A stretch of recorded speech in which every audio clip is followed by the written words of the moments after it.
आपका दूसरा शेयर कौन सा होगा सर? कोई इंफ्रा प्ले है क्या आपके लिस्ट में? नहीं, बिल्कुल। इनफैक्ट देखिए अभिषेक, जो कंपनी हमको पसंद है इंफ्रा में वो है पटेल इंजीनियरिंग। देखिए पटेल इंजीनियरिंग हाइड्रो पावर में स्पेशलाइज करती है और मुझे याद है ये शेयर 15-16 रुपया हुआ करता था। इसके बाद काफी बड़े एचएनआई इन्वेस्टर जैसे विजय केडिया जी ने भी यहाँ पे इन्वेस्ट किया है।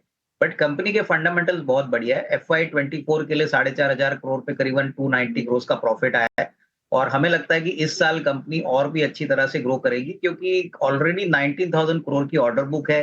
कंपनी ने कहा है कि एफवाई 25 में वो करीबन 25,000 करोड़ की ऑर्डर बुक हासिल करने का पोटेंशियल रखती है।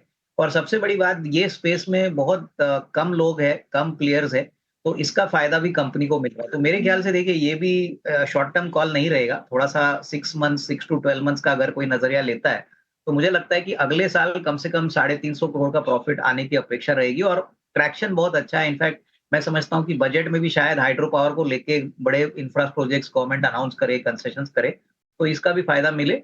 तो यहाँ पे 95 का टारगेट प्राइस लेके अगले 6 से 12 महीने में यहाँ पे एक निवेश बन सकता है।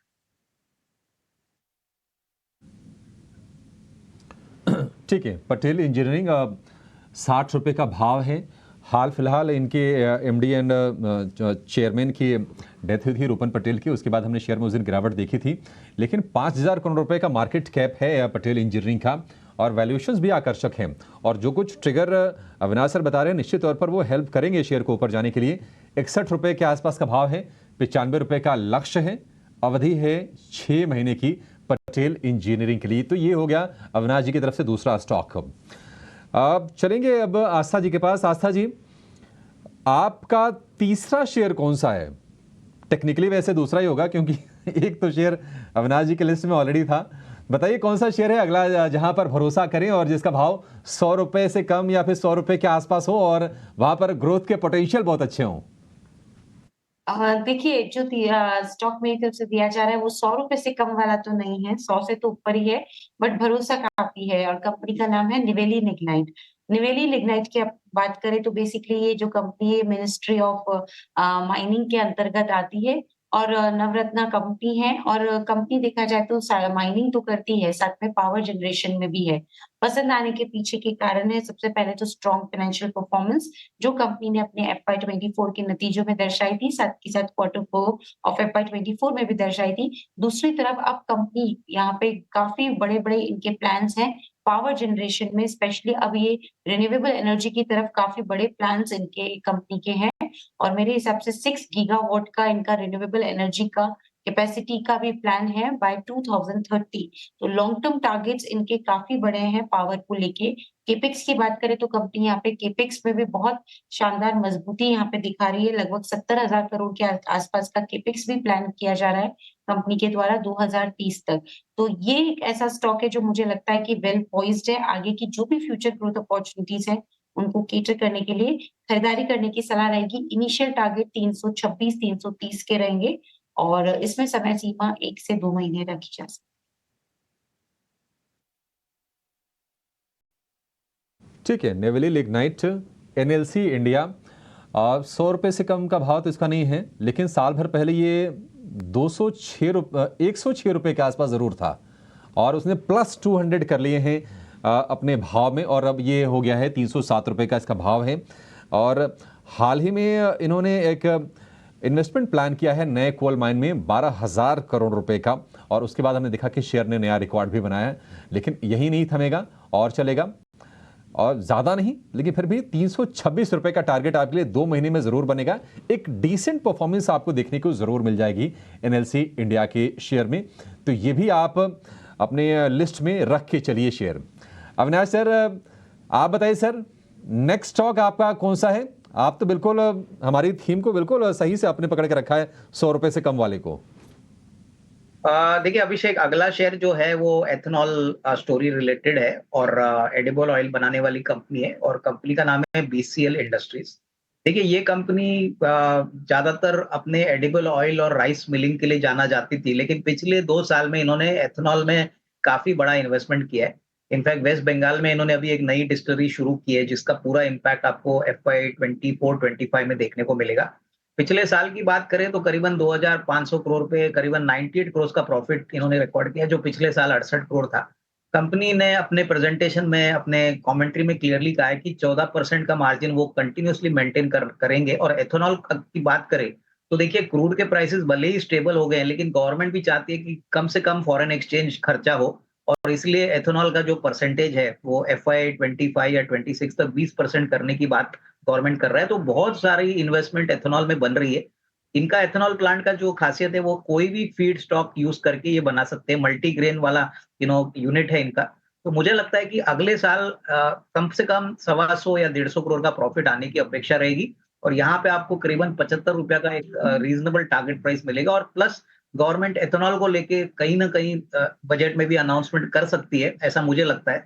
तो अगर ऐसा होता है तो डेफिनेटली इसमें शॉर्ट टर्म में भी थोड़ा बहुत एक अच्छा मोमेंटम बन सकता है। बट 6 to 12 मंथ्स में ₹75 का एक फेयर वैल्यू पॉसिबल लग रहा है। ठीक है, बीसीएल इंडस्ट्रीज इस कंपनी को आज से 6-8 महीने पहले हमने सुना था कि ओएमसी से इथेनॉल के लिए ऑर्डर मिले थे। उसके बाद ये ₹80 के ऊपर भी गया था। ऊपरी तरह से प्रॉफिट टेकिंग आई, लेकिन ये फिर से आपके लिए मौका दे रहा है, क्योंकि शुगर को लेकर, इथेनॉल को लेकर काफ़ी ज़्यादा खबरें भी आती हैं और सरकार भी कम से कम इथेनॉल स्टोरी को लेकर काफ़ी ज़्यादा बुलिश है। तो ₹75 का लक्ष्य आपके लिए बीसीएल इंडस्ट्रीज में, अवधि 6 महीने की, और ₹53 का भाव चल रहा है फिलहाल। चलिए, जो सरकार का हम मान के चलने की जो फोकस होगा रेल पर, रोड पर, पोर्ट पर, एयरपोर्ट पर, विशेष ध्यान निश्चित तौर पर रहने वाला है और यहाँ पर खर्च करने में सरकार कोताही करेगी नहीं। आपको क्या लग रहा है सर कि इस थीम को ध्यान में रखते हुए कोई एक शेयर जो अभी भी प्राइस के लिहाज से ठीक है और जहाँ पर ग्रोथ की संभावना ज़्यादा है, वो कौन सा होगा? अभिषेक, यहाँ पे जो कंपनी हमको इंटरेस्टिंग लगती है और जो इन्वेस्टमेंट ग्रेड है, वो जीएमआर एयरपोर्ट्स रहेगा। देखिए, जीएमआर एयरपोर्ट्स की सबसे बड़ी खासियत है कि वो जिस बिजनेस में है, उस बिजनेस को कॉम्पिटिटिव पॉजिटिव्स बहुत है। बहुत आसान नहीं है एयरपोर्ट्स का बिजनेस को मैनेज करना। और मैं FY 24 के नंबर देख रहा था तो करीबन 8,500 करोड़ पे इन्होंने ऑलमोस्ट 3,000 करोड़ का ऑपरेटिंग एबिटा बनाया। हालांकि ये कंपनी अभी भी लॉस मेकिंग है, लेकिन लॉसेस काफी सिग्निफिकेंटली रिड्यूस हो चुके हैं। तो ये शेयर चौड़ा चल तो चुका है, लेकिन अगर किसी को इस थीम को प्ले करना है तो मेरे ख्याल से अगले साल का नजरिया कोई लेता है या थोड़ा सा लंबा निवेश करता है तो इसमें अच्छा पैसा बन सकता है, क्योंकि कॉम्पिटिटिव इंटेंसिटी कम है। प्लस जो एयरपोर्ट्स इनके पास है, हैदराबाद, उसके बाद दिल्ली और गोवा, यहाँ पे ट्रैफिक बहुत अच्छा है। इंटरनेशनली भी इनके पास काफी एयरपोर्ट्स है। प्लस ये अभी कर्जा कम करने की बात कर रहे हैं, क्योंकि अभी भी 35,000 करोड़ का कर्जा बैलेंस शीट पे है। काफी नए बिजनेसेस अभी हाल ही में जो अनाउंसमेंट आ गया एमआरओ बिजनेस को लेके, तो हो सकता है कि जेएमआर इसमें भी एंटर करे और इसका फायदा ले। तो मुझे लगता है कि अगर इसका थोड़ा सा अगर आपका लॉन्ग टर्म व्यू रहेगा तो अच्छे भाव मिलेंगे, लेकिन शॉर्ट टर्म में 125 130 ये डेफिनेटली पॉसिबल लग रहा है। अगर बजट में कुछ अच्छे अनाउंसमेंट आते हैं तो ये इन्वेस्टर्स को ध्यान में रखना चाहिए कि ये शॉर्ट टर्म व्यू है, लेकिन लॉन्गर टर्म में इस स्टॉक में काफी अच्छी वेल्थ क्रिएशन हो सकती है अगर आपके पास पेशेंस और कन्विक्शन।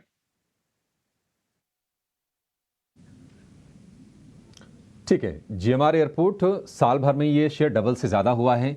हालांकि अगर आप पिछले 1 महीने से देखेंगे तो ₹100 के मुहाने पर जाकर ये खड़ा है, उसको पार भी किया था, लेकिन एक रेंज में घूम रहा है। 6 महीने समय दीजिए। ₹130 का लक्ष्य आपके लिए अविनाश जी सुझा रहे हैं। अच्छा, ये कंपनी बड़े स्ट्रेटजिकली अपने आप को ना थोड़ा सा डाइवर्सिफाई भी कर रही है। अभी एयरपोर्ट आईटी सर्विस देने वाली कंपनी एक है, उसमें 2-3 महीने पहले इन्होंने थोड़ा थोड़ा स्टेक भी लिया था। तो जीएमआर एयरपोर्ट निश्चित तौर पर वेल प्लेस्ड है, भाव के लिहाज से भी और यहाँ से ग्रोथ के लिहाज से भी। 6 महीने का टारगेट होगा। ₹130 का ₹100 से कम वाला एक और बढ़िया शेयर अविनाश जी की तरफ से। आस्था जी, आपका अगला शेयर कौन सा है, कहाँ कन्विक्शन है आपका? शेयर गेल है। गेल इंडिया को खरीदारी करने की सलाह रहेगी 265 से 270 के लक्ष्य के लिए। जिस तरह से हम सब जानते हैं, गवर्नमेंट ऑफ इंडिया की अंडरटेकिंग है, मेनली काम करती है प्रोसेस करने का और डिस्ट्रीब्यूट करने का लिक्विफाइड पेट्रोलियम और नेचुरल गैस। कंपनी को पीछे पसंद करने के पीछे के कारण है, सबसे पहले एक सिग्निफिकेंट वॉल्यूम इम्प्रूवमेंट की उम्मीद की जा रही है। अगर मैं इस कंपनी में स्पेशली बात करूँ तो जो इनके गैस मार्केटिंग वॉल्यूम्स हैं, वहाँ पे हमें एक सिग्निफिकेंट इम्प्रूवमेंट देखने को मिलेगा। दूसरी तरफ आगे जाते हुए मार्जिन्स में एक इजाफा होता हुआ भी नजर आएगा, क्योंकि इनपुट कॉस्ट थोड़ी-सी यहाँ पे रिड्यूस हुई है और दूसरी तरफ कंपनी ने कैपेसिटी यूटिलाइजेशंस यहाँ पे जो कंपनी के हैं वो बढ़ रहे हैं। तीसरी तरफ देखा जाए तो एक बढ़िया कैपेक्स प्लान कंपनी का प्लान्ड है फॉर FY 25 जो कि 11,500 करोड़ के आसपास आता है। तो इन सभी पैमाने पे गेल इंडिया मुझे लगता है कि अभी भी अच्छा खासा यहाँ से एक अपसाइड दिखा सकती है। तो खरीदारी करने की सलाह इस काउंटर पे भी रहेगी। इनिशियल टारगेट 265 से 270 के रहेंगे।